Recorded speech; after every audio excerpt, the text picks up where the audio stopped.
عرب کے اندر سال کے بعد عورتوں کا ایک میلہ لگتا تھا خانہ کعبہ کے پاس.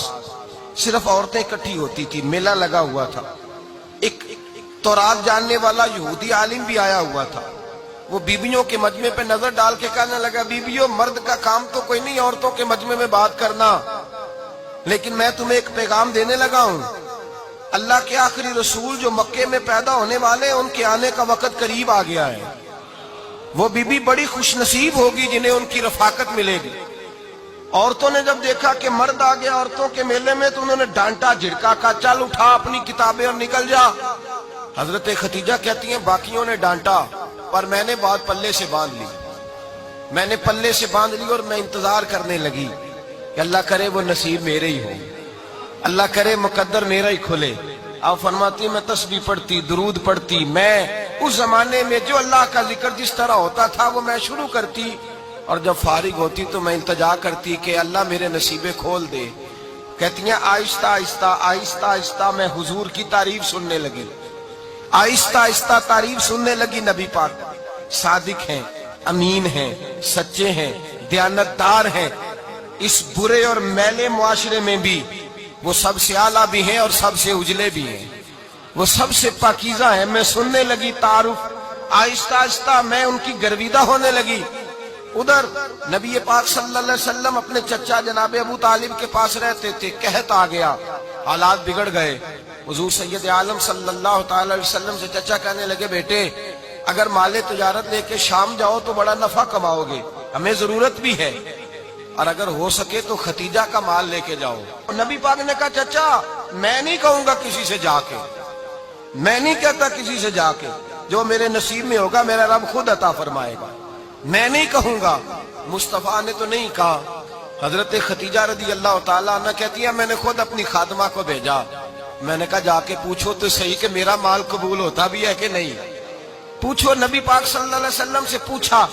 حضرت خدیجہ کی خواہش ہے کہ آپ مال لے کے جائیں. حضور نے قبول کر لیا. جناب خدیجہ الکبریٰ رضی اللہ تعالیٰ عنہ کے غلام تھے, میسرہ ان کا نام تھا. جناب خدیجہ نے ان کو ساتھ بھیجا. فرمایا تین باتیں ارشاد فرمائی. ایک تو فرمایا سارا رستہ غور سے دیکھنا میرے نبی کے ساتھ کیا معاملات درپیش ہوتے ہیں.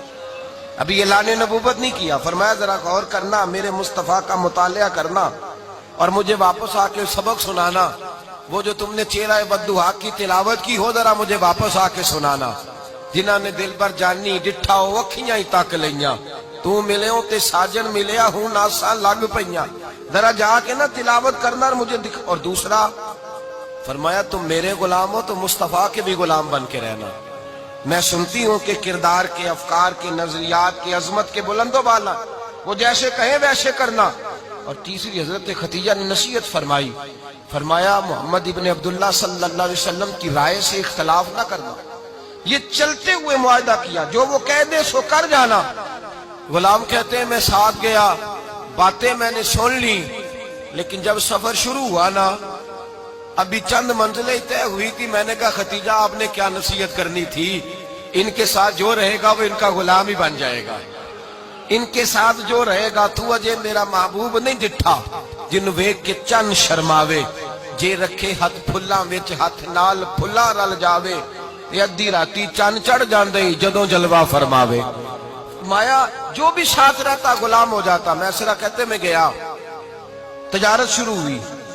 کہتے ہیں نبی پاک صلی اللہ علیہ وسلم جب منڈی میں پہنچے تو لوگ قسمیں اٹھا اٹھا کے مال بیچ رہے تھے. اللہ کے محبوب جب گئے نا تجارت کرنے تو ایک آدمی کہنے لگا چلو معاذ اللہ بتوں کے نام تھے لات و منات, کہنے لگا لات کی, عزا کی, منات کی قسم اٹھاؤ. تو نبی پاک فرمانے لگے ان کی قسم اٹھاؤں جن کا میں نام لینا بھی پسند نہیں کرتا. ابھی اعلان نبوت نہیں کیا. اور فرمایا ویسے بھی میں قسم دے کے مال نہیں بیچتا, خریدنا ہے تو خریدو, نہیں خریدنا تو نہ خریدو. کہتے ہیں لوگ قسمیں اٹھا اٹھا کے پیچھے جاتے تھے, پر میرے نبی جس سے رخ پھیرتے تھے وہ نبی پاک کے پیچھے ہو جاتا تھا. ماتے کئی گنا زیادہ نفع کمایا. ہم رستے میں تھے, حضور ایک درخت کے نیچے آرام کرنے لگے. ایک عیسائی راہب غار میں بیٹھا تھا, نکل کے آ گیا. مجھ سے کہنے لگا مجھے وہ جانتا تھا. میں سرا یہ کس کو ساتھ لائے, یہ کون ہے؟ میں نے کہا اہل قریش کے ایک معزز آدمی ہے. کہنے لگے یار جس درخت کے نیچے یہ لیٹے ہوئے ہیں یہاں عام آدمی نہیں لیٹ سکتا, یہاں وہی لیٹے گا جو اللہ کا سچا رسول ہوگا. یہاں دوسرا کو لیٹ ہی نہیں سکا. یہ رسول ہے، ان کا خیال رکھنا. کاش میں اس وقت تک زندہ رہوں جب یہ نبوت کا اعلان کریں. میسرہ کہتے ہیں میں غلام ہو گیا. نبی پاک صلی اللہ علیہ وسلم کی ادائیں مجھے بھانے لگی. جب واپسی پہ نکلے تو گرمی بڑی شدید تھی. فرماتے ہیں جب دھوپ تیز ہوتی تو بادل کا سایہ آ کے حضور پہ سایہ کر دیتا. بادل کا ٹکڑا نبی پاک پہ. اللہ جانے کہاں بیٹھ کے لوگوں نے کتابیں پڑھی ہیں جو کہتے ہیں 40 سال کے بعد نبی بنے تھے. پتہ نہیں کہاں بیٹھ کے کتابیں پڑھی ہیں. ہم نے تو جو سیرت پڑھی ہے وہ بتاتی ہے کہ تیری حیات پاک کا ہر لمحہ پیغمبر لگے، ہر لمحہ پیغمبر لگے. یہاں تو وہ لوگ جو کئی سال پہلے 20 اور 25 سال پہلے حضور سید عالم صلی اللہ علیہ وسلم کی رفاقت میں رہے وہ اعلان کر لوگ پتہ نہیں کہاں بیٹھ کے کتابیں پڑھتے ہیں، کہاں بیٹھ کے. میرے نبی پاک سے صحابہ نے پوچھا حضور آپ کب نبی تھے؟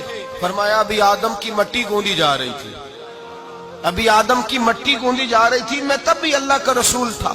میرے بھائی نبی رحمت سید عالم صلی اللہ علیہ وسلم کے غلام حضرت ختیجہ کے غلام کہتے واپس آیا. اور پہلے بھی کئی دفعہ حضرت ختیجہ کا مال گیا تھا، بڑے نفع آئے تھے، پر جو نفع اس سال آیا وہ پہلے کبھی نہیں آیا تھا.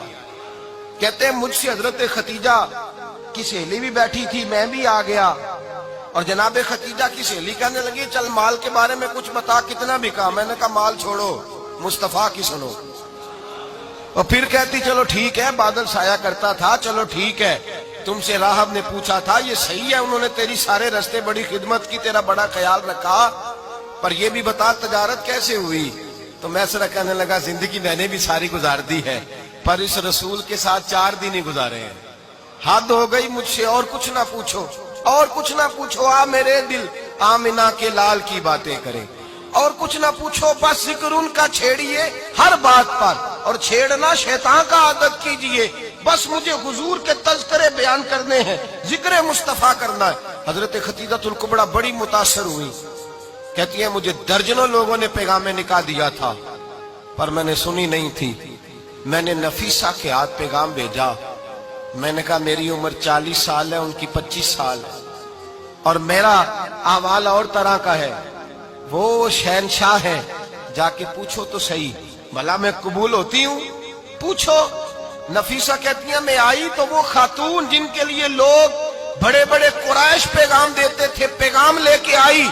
تو رسول پاک نے عجیب رنگ بیان کیا اپنی سیرت کا. جب میں پہنچی میں نے کہا ختیجہ نکاح کرنا چاہتی ہیں؟ نفیسہ کہتی ہے میرا خیال تھا کہ کوئی اور ہوتا تو کرسی سے اٹھ کھڑا ہوگا، فوراً کہے گا اچھا جلدی کرو بات کرو. جب میں نے آ کے کہا نا حضور ختیجہ نکاح کرنا چاہتی ہے، تو نبی پاک نے میری طرف دیکھا، فرمایا وہ کہتی ہے کہ تم کہتی ہو؟ کہا وہ کہتی ہیں. تو حضور نے فرمایا ٹھہر جاؤ، میں اپنے چچا سے پوچھ کے بتاؤں گا، میں مشورہ کروں گا، میں پوچھ کے بتاؤں گا. آج بچوں کو کچھ سبق بڑے یاد ہیں. کہتے ہیں پسند کی شادی کرنا حضرت صاحب ناجائز ہے؟ پسند کی شادی کرنا کوئی ناجائز ہے؟ اور میں نے کہا بھائی صرف ایک ہی جائز چیز رہ گئی اور کوئی شے جائز نہیں. یہ ایک ہی جائز چیز ہے جس کا فتویٰ سارے نوجوان پوچھتے پھرتے ہیں، سارے رانجے بنے پھرتے ہیں، مجنوں بنے پھرتے ہیں، سارے مئی وال ہو گئے. اللہ پاک کو ہدایت کی توفیق عطا فرمائے. سارے اس بری لت کا شکار ہو گئے. او بھائی نبی پاک سوائے خدا کے کسی کے پابند نہیں، لیکن میرے مصطفیٰ نے اپنی امت کو یہ درس دیا ہے کہ جو بڑوں کے شفقت کے سائے میں چلتا ہے اللہ اس کی مدد فرمایا کرتا ہے.